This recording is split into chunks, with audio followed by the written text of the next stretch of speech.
Saya mengerti, saudara undang saya di sini ingin mendengar apa gagasan Pak Prabowo yang akan berurusan dengan pembangunan kota. Okay. Saya berpendekatan bahwa desa, kecamatan, kota, kabupaten, provinsi ini tidak dapat dikotak-kotakan.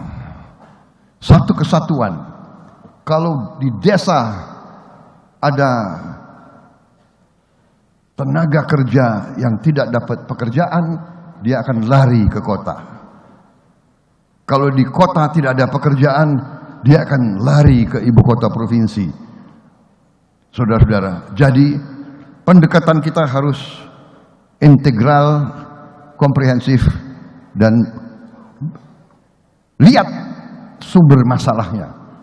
Sumber masalahnya kita sudah mengerti.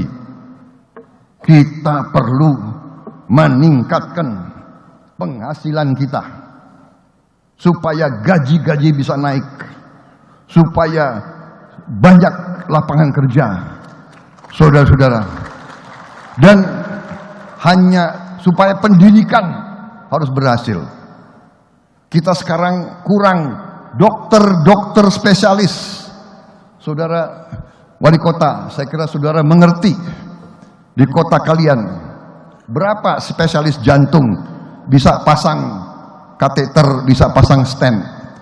Berapa ahli onkologi, ahli kanker yang bisa obati leukemia, yang berapa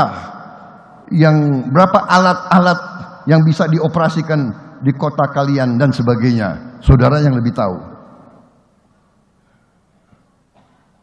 Pendidikan yang harus kita tingkatkan.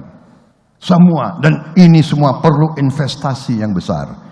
Jadi saudara-saudara, strategi yang sudah dilaksanakan, kuncinya ada hilirisasi. Tapi,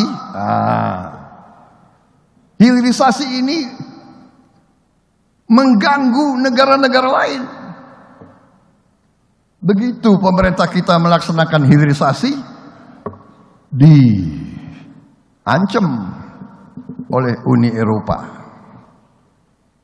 diadu ke WTO, diadu, pemerintah kita naik banding, dia adu lagi, naik banding lagi, kita tidak tahu. Tapi mereka tidak suka kalau kita hilirisasi.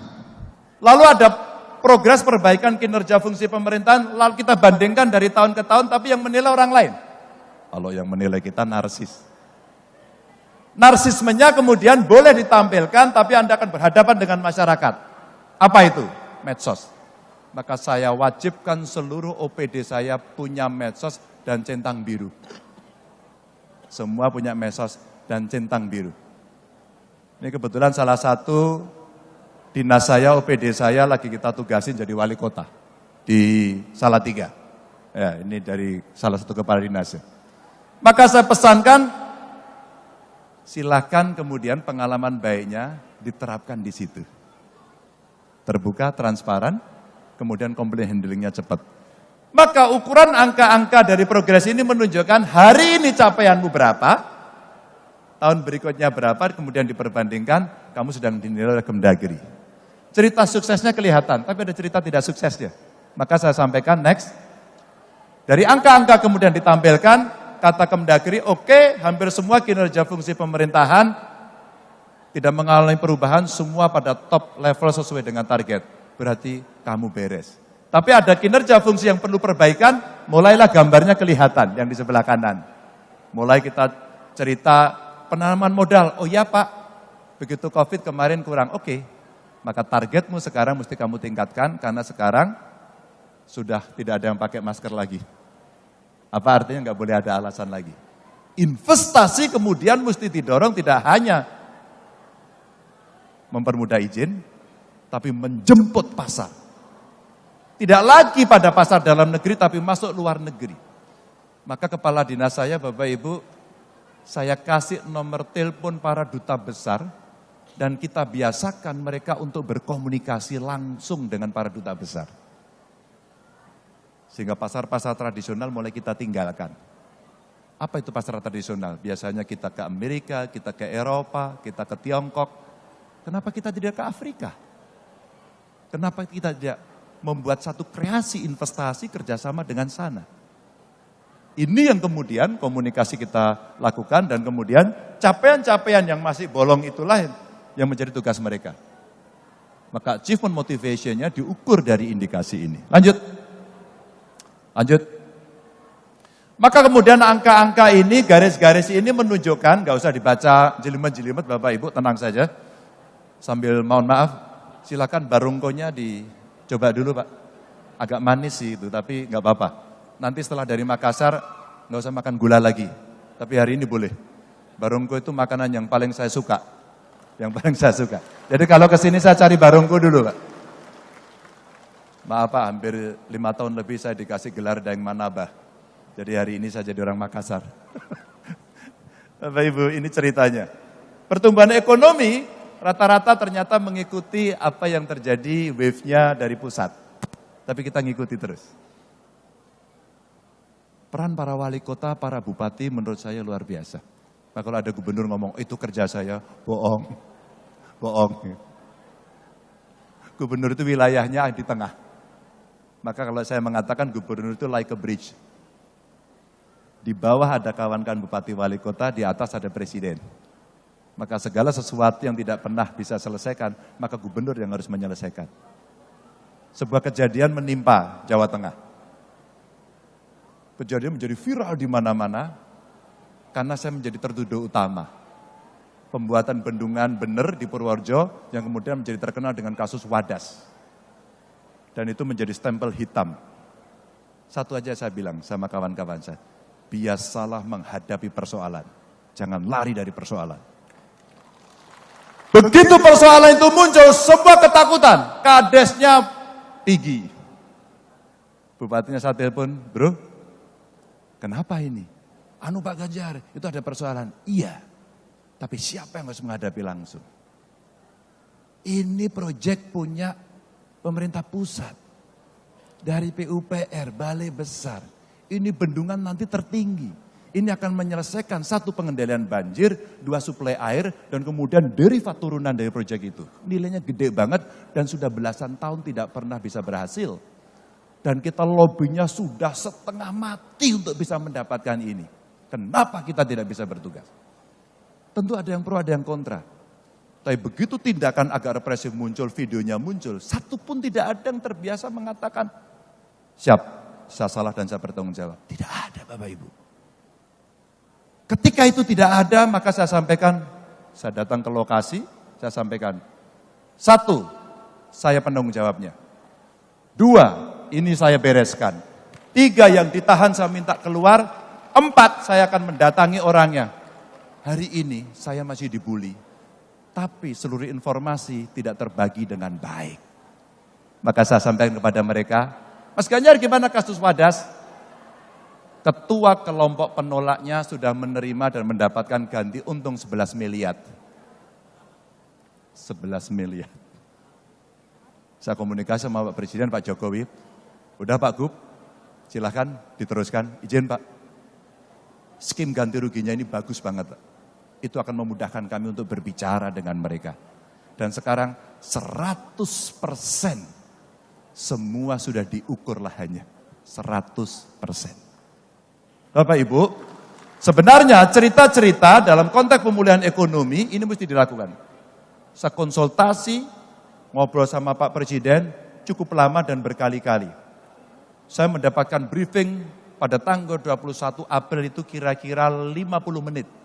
Karena menjelang hari Lebaran esok paginya, saya terbang dari Jakarta ke sana menemani beliau sendirian. Selama 50 menit itulah Pak Presiden menyampaikan kepada saya bagaimana situasi global tidak baik, bagaimana infrastruktur mesti cepat dikerjakan, dan bagaimana peran kepala daerah harus melakukan itu dengan cepat. Saya merasakan, iya, ini tanggung jawab kita ya. Maka kalau kemudian kita mau mengejar grafik-grafik ekonomi ini, rasanya kawan-kawan kepala daerah, wali kota hari ini bertemu, udah betul. Teman-teman punya kesamaan frekuensi, teman-teman bisa sharing pengalaman dan kemudian kita maju bareng-bareng. Lanjut. Ekonomi, kesejahteraan dan kualitas SDM setelah pandemi, terus terang saja ini masih meninggalkan PR yang masih besar, stunting, pengangguran, kita mesti melakukan atau membuat job creation, melibatkan anak muda tadi saya lihat dari teman-teman wali kota itu keren banget. Dan anak muda hari ini butuh kreatif hub lebih banyak. Bapak Ibu silahkan. Silahkan. Anak muda butuh ruang-ruang kreatif dengan dukungan infrastruktur IT yang bagus. Untuk seni yang hebat. Saya kemarin ketemu dengan Putri Aryani. Saya kagum betul sama anak ini. Talentanya luar biasa. Ada berapa Putri Aryani di Indonesia yang bisa menggemarkan America's Got Talent dan mendapatkan Golden Buzzer di sana? Ada berapa? Kalau kita punya 10 saja Bapak Ibu sudah menggoncangkan dunia dari sisi seni, belum dari sisi olahraga. Nanti yang science lah silakan. Tapi PR ini Bapak Ibu mesti kita dorong karena bonus demografi 13 tahun sekali. 13 tahun mesti kita bereskan. Kalau enggak gagal kita. Gagal kita. Ini kita mesti sangat serius. Maka rasanya kita lebih pada skill, expertise, keahlian, atau pada ijazah. Bapak Ibu, pada titik ini suka tidak suka, mau tidak mau mesti direform betul. Harus direform. Kita menyesuaikan sama perkembangan zaman yang membutuhkan tenaga itu. Dan kalau kita kelebihan, nggak apa-apa kita ekspor, tapi mesti skilled labor. Bukannya unskilled. Ini soal bonus demografi dan bagaimana menjaga kualitas SDM kita. Lanjut. Serapan tenaga kerja tadi dan kelayakan upah ini berimbang. Berimbang mengikuti pekerjaan, tapi ukurannya satu, berapa kinerja yang bisa kita lakukan dan berapa keterampilan yang dibuat. Maka ketika Pak Presiden memerintahkan saya, Pak Gubernur di Jawa Tengah ada enggak tempat yang bisa kita jadikan sebagai sebuah contoh? Jadilah Batang. Kawasan industri Batang, kita kompetisi dengan Vietnam, 9 bulan kita kerjakan bisa dengan cepat, tapi Pak Presiden izin ini akan ada problem SDM. Maka kita buatkan vocational school di sana dan kita siapkan mereka nanti untuk masuk ke kawasan ini. Bapak Ibu, sebenarnya simpel tapi kita butuh contoh. Kalau nggak ada contohnya, seeing is believing. Nggak ada contohnya dia nggak mau melakukan. Lanjut. Kapasitas Pemdanya lanjut aja, ini soal pajak, penarikan dan berikutnya. Nah, berikutnya ketika kemudian kemampuan tidak sama, maka mau tidak mau pemerintah mesti melakukan intervensi, itulah subsidi. Dan hari ini problem besar kita ketika kita punya problem El Nino, lalu nanti problem pangan. Sayang, saya sampaikan pada DPR RI, ini ada anggota DPR RI juga di sini, tapi komisinya sayang tidak di komisi 4. Saya sampaikan Pak, pupuk kita subsidinya jangan dipotong. Hari ini petani sekarang mengalami kesulitan itu semua. Hampir sekali saya kira di tempat Bapak Ibu juga. Tapi karena kota tidak banyak pertaniannya, maka banyak sekali hari ini yang tidak bisa tercover. Saya sampaikan waktu itu, mungkin Bapak Ibu melihat fotonya, ada Pak Jokowi, ada saya, ada Pak Prabowo di tengah sawah. Orang bilang itu bicara politik, padahal iya. Politik pertanian maksudnya, ada Pak Sarul juga di sana. Dan kita bicara bagaimana soal pupuk kita selesaikan. Pak Presiden bilang, itu loh Pak Gubernur, maka PIM-nya di Aceh kita hidupkan lagi. Bapak Ibu, ini problem serius yang hari ini muncul. Subsidi antara lain, untuk pendidikan, untuk kesehatan, untuk pertanian, suka tidak suka, mau tidak mau. Maka saya sampaikan, kalau kemudian kita mau membuat prioritas belanja untuk subsidi, yuk kita dorong yuk. Yang pertanian kita berikan fasilitasnya, tapi ya sapotran kita jaga, tapi ya achievement-nya kita dorong. Saya bayangkan, IPB, Institut Pertanian. Pak, saya mau sawah kita itu kalau ditanam padi minimum harus 7 ton. Bagaimana caranya? Ilmunya di kalian, saprotannya dari kami, modernisasinya dari kami, off-takernya Bulog, dan seterusnya. Masa kita kalah sama Thailand? Tugasin aja, ada BRIN, ada kampus, ada perusahaan, tugasi. Dan ini pekerjaan pertanian semusim. 3 bulan sudah cukup. Maka kalau 2 kali saja dalam 1 tahun sebenarnya sudah ada hasilnya. Bapak Ibu, ini menggandengkan. Lanjut. Dan kami ketika mendapat tugas mengelola Jakarta, pada waktu itu kami selalu sampaikan ada 3 level di dalam manajemen. pengelolaan kebijakan publik. Satu gagasan diturunkan dalam bentuk narasi supaya bisa dipahami oleh semua, sehingga visi itu diketahui secara sama, simetris oleh semua. Lalu ketiga adalah eksekusi, karya. Karena itu ketika menjadi tiga kata, katanya adalah gagasan, narasi, karya. Tidak ada karya tanpa gagasan, tidak ada karya tanpa narasi. Sehingga apapun yang dilakukan bisa dicari asal muasalnya dan dicari penjelasannya. Nah, itu yang kami ingin sampaikan di sini adalah beberapa hal terkait dengan gagasan. Karena itu, sekalian, kalau boleh tunjukkan next slide. Ini gagasan awal yang kami bawa sama-sama di dalam rencana Indonesia ke depan. Ini peta Indonesia, potret Indonesia di malam hari. Apa yang menarik Bapak Ibu sekalian di sini? Mohon maaf kalau boleh pinjam apa sih namanya nih? Laser pointer. Bapak Ibu sekalian kalau boleh perhatikan di layar ini potret Indonesia di malam hari. Tapi sebenarnya yang lebih menarik di potret ini, saya rasa layarnya ada banyak. Ini adalah potret kota-kota di Indonesia. Oke. Nah, ketika lihat kota-kota di Indonesia, Bapak sekalian, inilah wajah ketimpangan yang ada.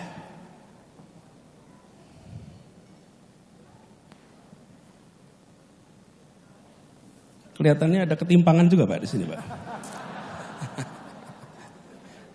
Coba dilihat dulu. Jadi kalau Bapak Ibu perhatikan, oke, sip. Ternyata ketimpangan pengetahuan pengelolanya nih, Pak.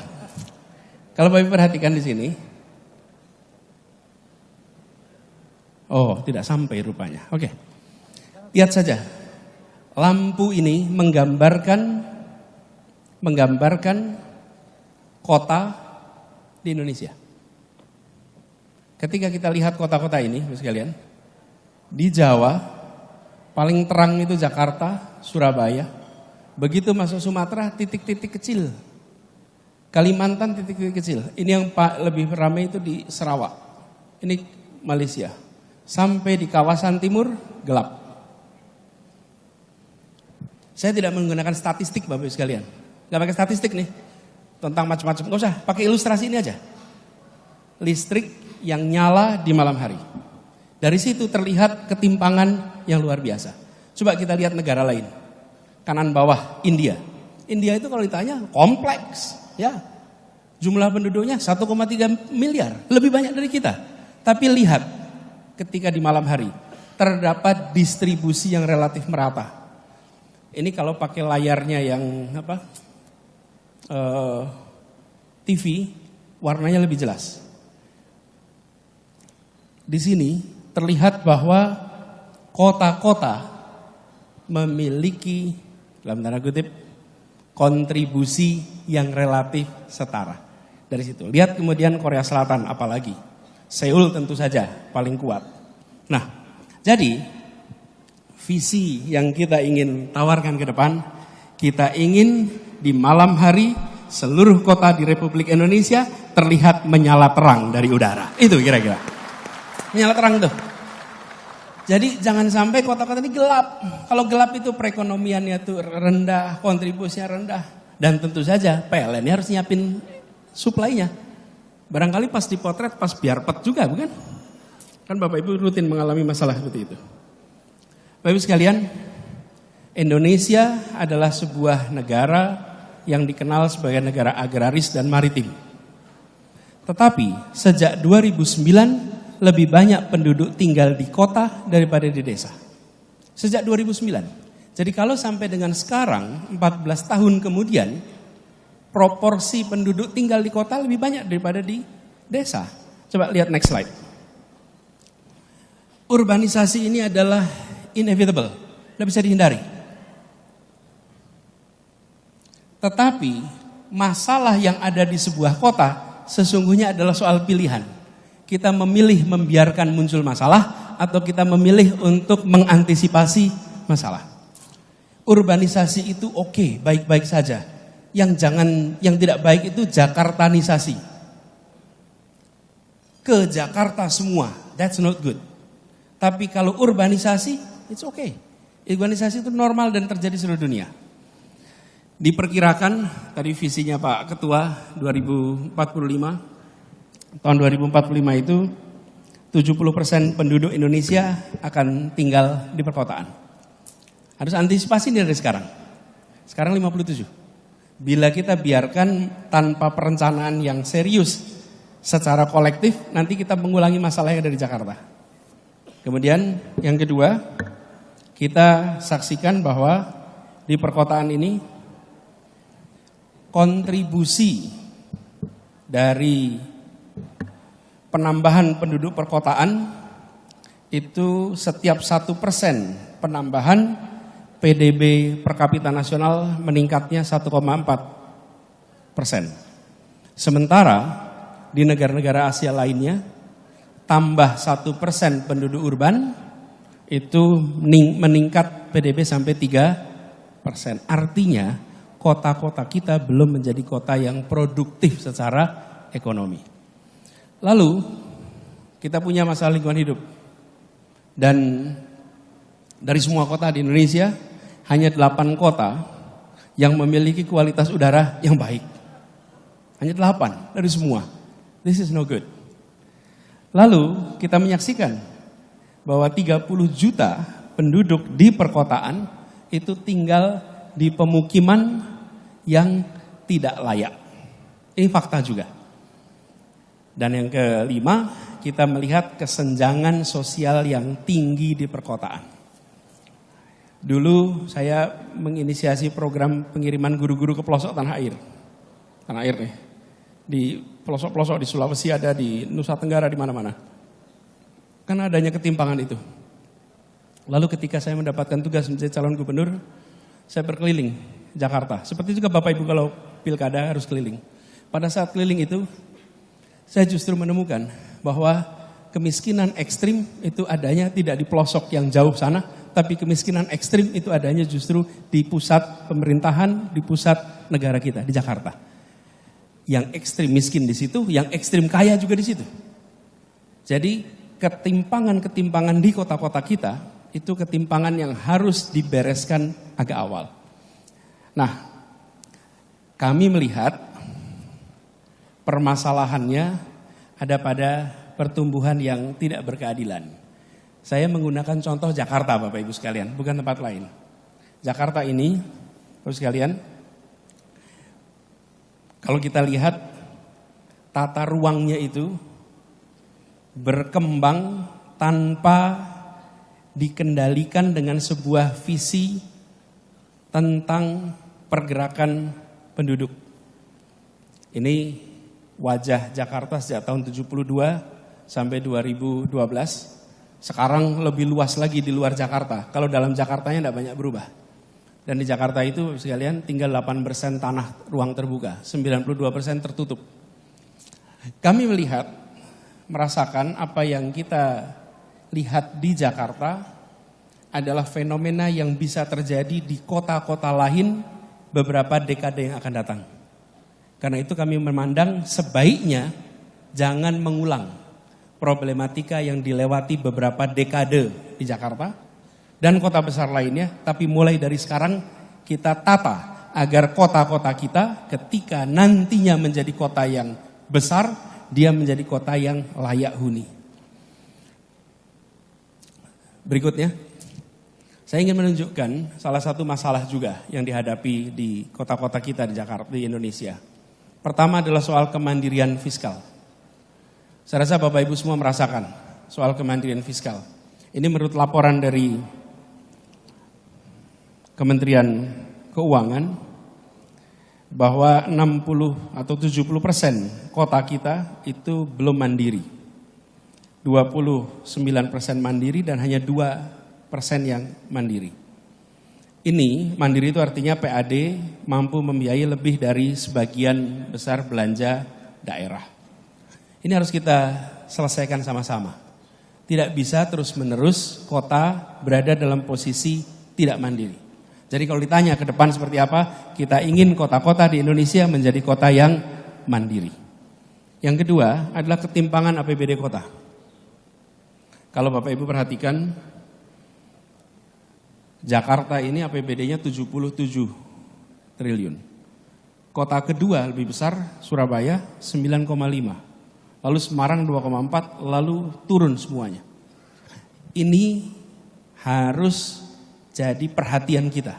Supaya pemerintah kota memiliki kemampuan fiskal yang lebih tinggi agar mereka bisa menyelesaikan PR-PR masalah urban dan visi membangun urban yang sehat.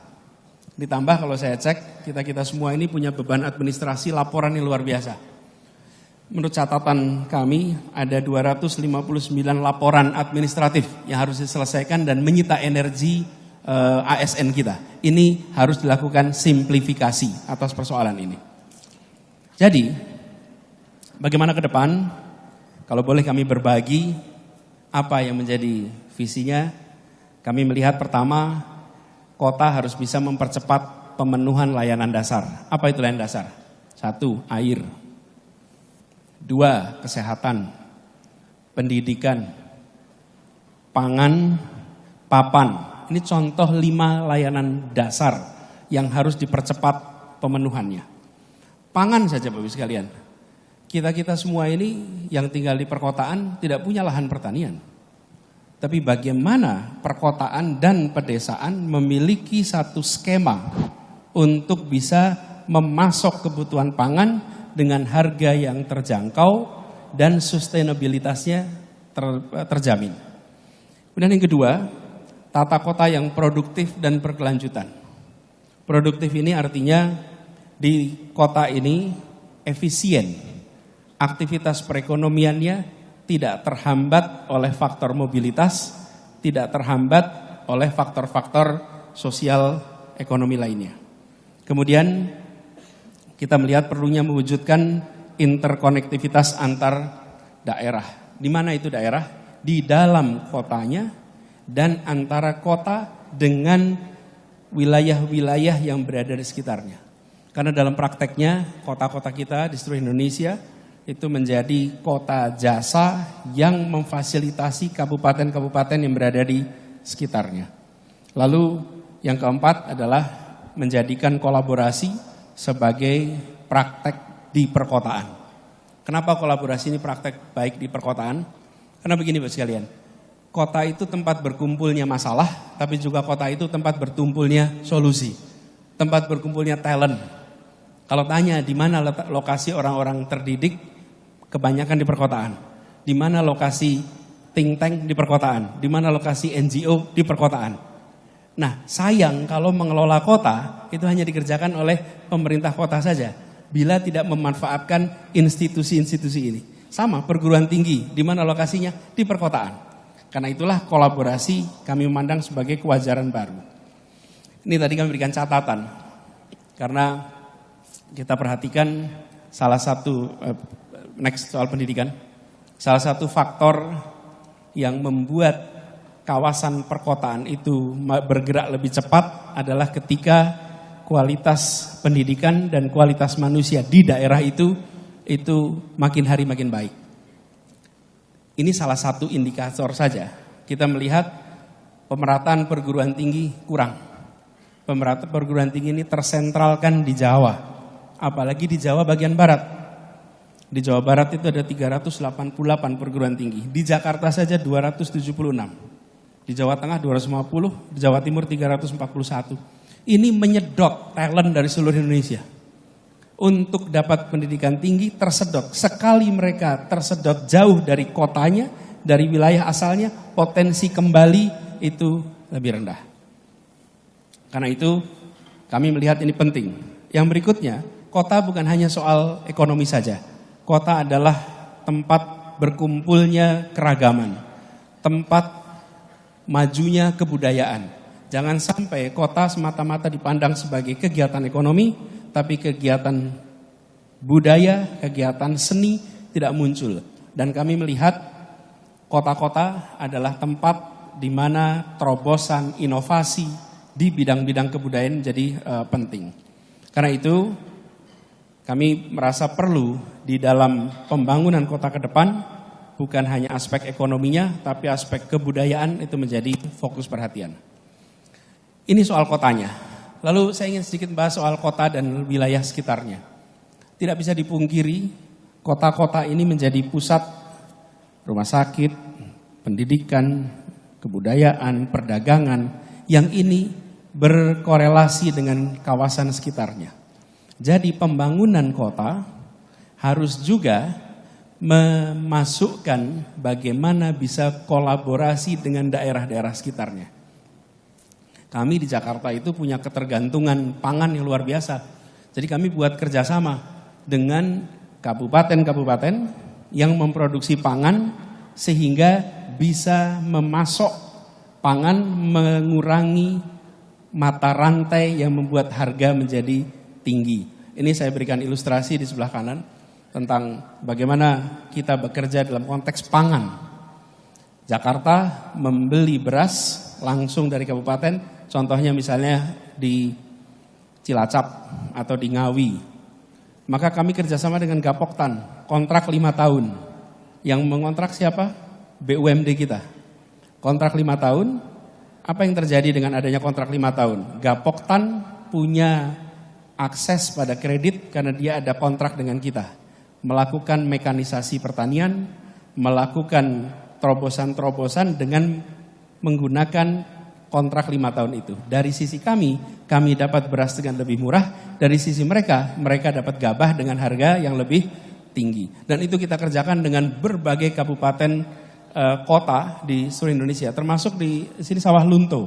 Ada Sawah Lunto di sini ya. Ada Sawah Lunto juga. Kita kerjakan beras dengan kota-kota ini. Nah, artinya kota secara serius dirancang untuk bekerja sama di aspek-aspek yang menjadi kebutuhannya dengan daerah sekitarnya.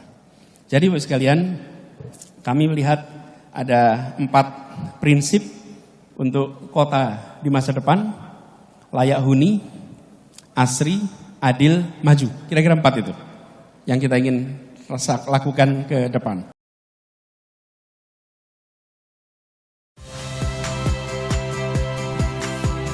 Saya Iriana Mardanus. Saksikan program-program Kompas TV melalui siaran digital, pay TV, atau media streaming lainnya. Kompas TV, independen, terpercaya.